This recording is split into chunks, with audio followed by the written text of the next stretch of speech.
J'espère que vous allez bien. Aujourd'hui, nouvelle vidéo, on va répondre à toutes vos questions que vous m'avez posées sur Instagram. Première question, quel va être le type de vidéo sur ta chaîne? Alors sur ma chaîne, je vais vraiment faire tout le contenu que j'ai envie, que ça soit par rapport à la beauté, la mode, un sujet que j'ai envie d'aborder, des vlogs, vraiment tout ce que j'ai envie de faire en fait. Je me mets pas de limite, j'ai envie de faire ce que j'aime et ce que j'ai toujours fait un peu sur ma chaîne. On me demande de raconter mon parcours scolaire. Alors asseyez-vous bien parce que ça a été un peu compliqué, je savais pas forcément ce que je voulais faire au début. Faut que j'arrête de faire des gestes de main, mais je parle vraiment trop avec les mains, faut que vous le sachiez en fait. Du coup on va reprendre mon parcours scolaire depuis le début. J'ai passé un bac littéraire, je l'ai eu genre vraiment de justesse grâce au théâtre parce que j'ai fait du théâtre pendant 3 ans. En seconde, c'était juste une petite classe de théâtre. En première, j'ai fait vraiment l'option théâtre. En terminale, pareil. J'ai fait 2 représentations. J'avais du théâtre toute la semaine et c'est grâce à ça que j'ai eu mon bac en fait. Totalement. Avec l'option théâtre, en fait, on a de la méthodologie et on a de la pratique. Moi, clairement, c'est la pratique qui m'a totalement sauvée parce que sinon, vraiment, je sais pas si j'aurais eu mon bac. Vraiment, je mens pas. Moi, au lycée, en fait, j'étais vraiment la fille qui avait toujours 10-11 de moyenne. Je donnais pas mon maximum. C'était toujours ce qui avait marqué sur mes bulletins. Lison peut faire mieux, Lison bavarde.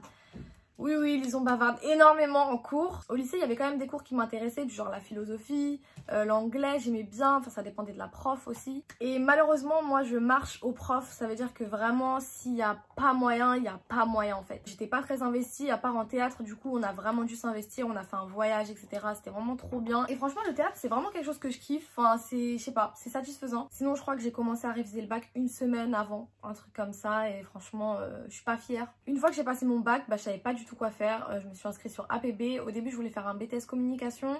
J'ai été refusée partout. J'ai fait des demandes de fac du coup parce que je me suis dit Lison, tu vas te retrouver à la fac. Évidemment, ça a pas raté. Je me suis retrouvée en langue étrangère appliquée à la fac de Cergy. Donc l'été est passé, j'ai commencé la fac et c'est là où j'ai vu que c'était pas du tout pour moi. Dans ma scolarité, je sais qu'il faut que je sois encadrée un minimum parce que sinon vraiment je peux pas. Donc vous devez imaginer qu'à la fac, c'est pas du tout comme ça. C'est les amphis, c'est les TD, c'est les profs qui calculent pas. Du coup, ça m'a pas trop plu. J'y suis allée avec une copine à moi. Heureusement qu'elle était là parce que voilà, c'était cool. On y allait ensemble, etc. On était ensemble, donc c'était bien. J'ai rapidement voulu trouver un travail à côté et devinez où je suis allée taffer. Je suis allée taffer au McDo. Juste à côté de ma fac, il y avait un centre commercial. Le centre commercial de Cergy-Pref, les Trois Fontaines, voilà pour ceux qui connaissent, c'est une ville spéciale. C'est vraiment une faille spatio-temporelle en fait. Donc bref, je suis allée au centre commercial et je me suis dit mais Lison, tu vas pas te saouler à trouver un vrai taf, etc. Sachant que le milieu du prêt-à-porter, j'ai un petit peu de mal, j'ai du mal à ranger mes vêtements, etc. C'est un truc que j'aime pas faire en fait. Plier mes vêtements, les ranger, bref. Je me voyais pas taffer dans le prêt-à-porter. Et la restauration, c'est toujours un truc qui m'avait intriguée. Ça m'avait pas attirée, parce que voilà, McDo, ça reste McDo. Mais je me voyais bien derrière le petit comptoir, en train de taper les commandes et tout. Sachant qu'il s'adapte énormément aux horaires des étudiants, je me suis dit, bon, écoute, on va voir. Au début, mes horaires, c'était lundi, mardi, vendredi et samedi, je crois. Faut savoir qu'à la fac, j'avais jamais cours. Du coup, en fait, vraiment, j'ai taffé le maximum que je pouvais. C'est là où mon aventure McDo commence. Comment l'expliquer, comment la raconter en fait. C'est là où j'ai réalisé en fait que la vie c'était dur les gars, vraiment. Quand je voyais toutes les heures que je faisais pour le salaire que j'avais, je me disais mais ouais, moi ouais. Au final ça m'a aidée parce que j'ai pris confiance en moi. Parce que voilà, je suis arrivée comme ça, je connaissais personne, je suis vraiment rentrée dans le monde du taf, etc. Il y a énormément de personnes qui étaient choquées de me voir là-bas, des fois qui venaient me voir en mode mais attends, toi t'es pas Lison, toi?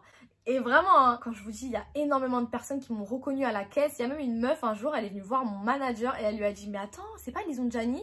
Et c'est là où tout le monde a découvert en fait que je faisais des vidéos avant. Je me rappelle que j'avais des anciennes abonnés qui venaient au comptoir et tout, je leur donnais plein de trucs en plus. Je sais que c'est un taf vraiment de chien en fait. T'es totalement le chien des gens en fait. Que ce soit au McDo ou dans n'importe quel taf où t'es en contact avec des gens, prêt à porter, restauration, etc. Les gens vraiment, ils te prennent pour rien du tout. En fait, t'es leur souffre-douleur de la journée. Ça veut dire ils ont passé une mauvaise journée, ils vont sortir toute leur haine sur toi en fait. Du coup ça c'est une autre histoire, mais au McDo je me suis embrouillée avec des gens, mais en fait tout profil confondu en fait. Et c'était trop grave. Au début je m'embrouillais avec les gens, après j'ai décidé que vas-y, ça servait à rien et je parlais même plus. Tu pouvais me dire la pire insulte, je répondais pas.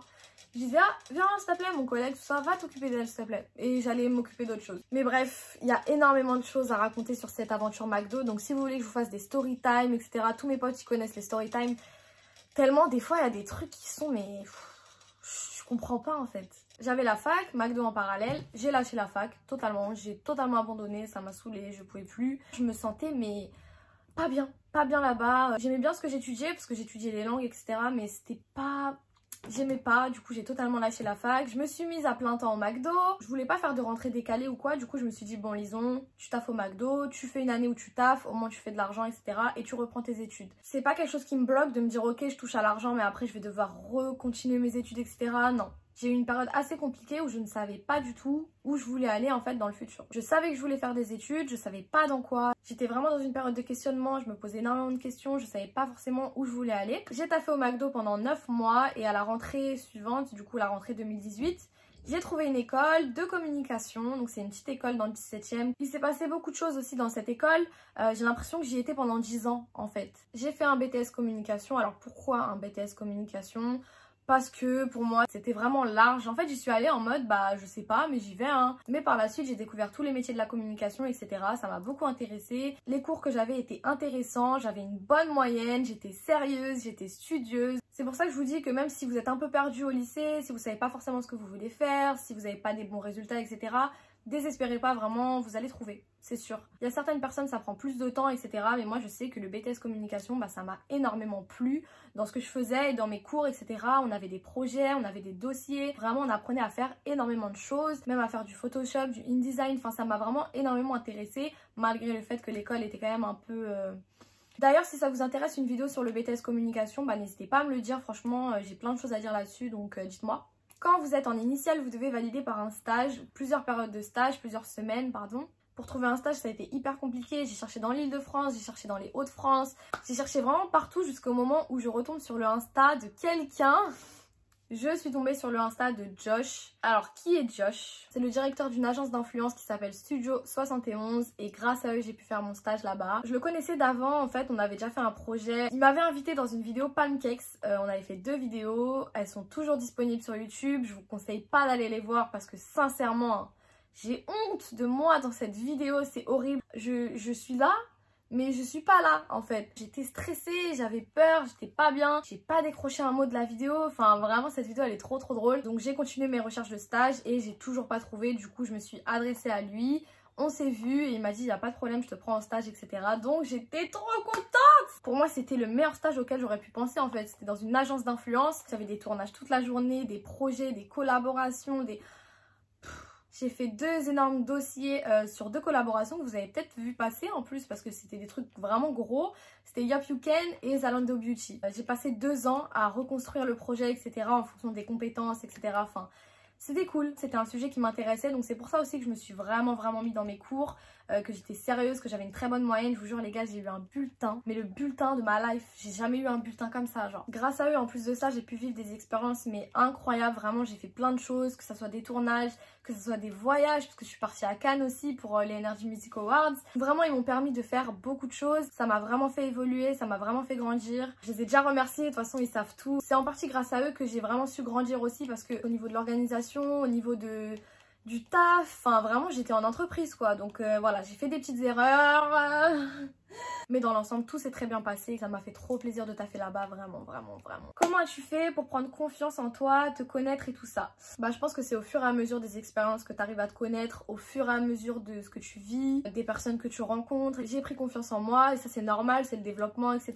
Mais voilà, j'ai toujours pas confiance à 100% en moi. La confiance, ça monte, ça descend, enfin ça monte, ça descend. Des fois c'est compliqué, mais il faut se dire qu'on n'a qu'une vie en fait et que si la personne en face de vous, bah, elle vous juge ou que vous avez peur d'une situation, bah dites-vous que c'est simplement des humains qui ont peut-être peur comme vous. C'est important de vivre en fait. Si vous vivez dans la peur, bah vous vivez pas. Vraiment, vous vivez pas. Pour moi, ça a été vraiment comme un déclic. Vraiment, j'ai pris du temps, hein, mais c'était vraiment un déclic. C'est plein de choses de ma vie qui m'ont fait prendre conscience de ça. Que voilà, c'était important de vivre pour soi-même, de se faire confiance, de pas se sous-estimer, de pas... Enfin voilà, c'est un tout, hein. Faut essayer et sachez que personne ne va vivre votre vie à votre place. Donc n'ayez pas peur. Tentez des choses, même si vous vous affichez, bah voilà, c'est la vie, hein. Moi je sais que je suis une meuf hyper gênante. Déjà la vie elle est compliquée, la vie elle est dure, la vie elle est cruelle parfois. Si en plus de ça vous vivez pas votre vie, non. Est-ce que tu as toujours ton lapin? Eh ben bien sûr que j'ai toujours mon lapin. En fait, ce lapin il a 10 ans les gars. Viens, attends, regardez ma boulette. Regardez ma petite boulette. Oh. Alors lui. On dit tout. Pourquoi avoir abandonné le pseudo Lilou X Makeup? Alors ça, Lilou c'était mon surnom de l'époque. Et d'ailleurs ma mère elle m'appelle encore comme ça des fois. Enfin ma soeur, enfin tout le monde m'appelle Lilou un peu d'ailleurs dans ma mif. Du coup le X pour faire la mode de Skyblog là. Et make-up, je ne sais pas, je me maquillais pas. Je vous ai dit hein, quand je commençais ma chaîne je me maquillais pas du tout. Donc ouais, je sais pas. Pourquoi l'avoir abandonné? Parce que bah, ça me correspondait plus en fait. Lilou X Makeup c'était plus moi. Que penses-tu de la chirurgie esthétique et est-ce que tu voudrais en faire? Moi j'ai aucun jugement sur la chirurgie esthétique, hein, que ça soit pour un complexe ou pour s'embellir etc. Franchement j'ai aucun jugement, chacun fait ce qu'il veut. Mais est-ce que moi personnellement je pourrais en faire? Non, je pense pas. Je sais que je pourrais faire de la chirurgie vraiment si en vieillissant je vois qu'il y a un truc qui me plaît pas, que je me sens plus moi-même etc. Je sais pas. Franchement là je pourrais même pas vous répondre, mais en tout cas là maintenant là avec mon visage de bébé non, jamais. Comment tu fais pour avoir les dents si blanches? Alors déjà merci, c'est grave gentil, franchement meilleur compliment. Écoutez, je ne fais rien. À un moment je mettais de la poudre de charbon, mais je pense que j'ai une bonne nature de dents. Mon rêve c'est de faire un blanchiment à 400 balles chez le dentiste, mais pour l'instant c'est pas le cas. Mais merci. Relation amoureuse. As-tu un copain depuis ton absence sur YouTube? Comment vas-tu? Bah écoute, je vais très très bien, merci, c'est très gentil de demander. Est-ce que tu parles toujours à Marois et est-ce que tu fais toujours de la gym? Trop contente de ton retour. Merci beaucoup. Je fais plus du tout de gymnastique depuis 2013 je crois. C'était bien, mais c'était pas trop mon truc pour continuer et tout. Enfin, voilà. Alors sinon, concernant Marois, vous avez été énormément à me poser la question. Parce qu'en plus, j'ai fait une vidéo juste avant où je vous présente ma meilleure amie. Vous avez pas compris. Je suis toujours en contact avec Marois. Malheureusement, nos chemins se sont un petit peu éloignés. On se parle plus trop. Je crois que je l'avais dit sur ma chaîne avant, mais elle avait déménagé à Nantes. D'ailleurs, j'ai fait un meet-up à Nantes. C'était trop bien. Elle m'a aidé à organiser, etc. C'était des trop bons moments. Pendant 1 an ou 2, on s'est vus, etc. Et puis malheureusement, bah, nos chemins se sont vraiment éloignés. Il n'y a pas eu de quiproquo, il n'y a pas eu d'embrouille, rien du tout, vraiment j'ai trop de bons souvenirs avec elle, je lui souhaite que du bien dans sa vie, elle pareil. Une leçon de vie que tu souhaiterais partager? Là tout de suite quand j'entends le mot leçon de vie ça me fait penser à un truc personnel de ma vie. Comment le dire? En gros l'investissement que tu vas donner dans n'importe quelle relation, bah t'auras pas forcément la même chose en retour en fait. Des fois ça marche pas comme ça malheureusement. C'est quelque chose que j'avais pas trop compris avant. Il y a des gens qui arrivent à faire ça naturellement, mais moi généralement dans mes relations, et quand je dis relation je préfère bien dire que c'est toute relation confondue, je mets tout mon cœur et des fois bah je suis déçue parce que je pense que la personne va faire la même chose alors que non. Malheureusement on connaît jamais très bien les gens, donc faites attention à vous. Pourrais-tu faire une vidéo sur tes piercings? Alors avec plaisir parce que j'ai quand même ma petite expérience sur les piercings. J'en ai 6 au total et vraiment l'expérience sur chaque piercing n'est pas la même. Donc oui, pourquoi pas, ça serait intéressant hein, en vrai. Dites-moi, qu'est-ce que tu penses de la différence entre le YouTube de maintenant et à l'ancienne? Pour moi ça reste toujours du partage etc. YouTube, mais il y a énormément de choses qui ont changé déjà de leur côté en fait. C'est devenu beaucoup plus strict, il y a beaucoup plus de mesures etc. Donc c'est bien d'un côté mais ça peut bloquer un peu. Tu dois un petit peu plus te formater maintenant pour faire des vidéos. Ce que j'aimais bien avant c'est que personne se posait de questions. C'est-à-dire qu'on mettait la caméra, on filmait, on n'analysait pas chaque phrase, c'était hyper naturel, limite on montait pas la vidéo, enfin c'était plus chill, on se posait pas de questions. D'où viennent la majorité de tes bijoux? C'est des bijoux qui appartenaient à quelqu'un qui était très important dans ma vie. Je les quitte pas, je les ai toujours sur moi. Je pourrais vraiment pas vous dire d'où ils viennent, où ils ont été achetés, etc. Je suis vraiment désolée. Donc voilà, c'est tout pour ce ask. J'espère que vous en avez appris un petit peu plus sur moi. Si vous avez d'autres questions à me poser ou sur un sujet en particulier, n'hésitez pas à me le dire. Merci en tout cas d'avoir regardé la vidéo et je vous fais plein de bisous.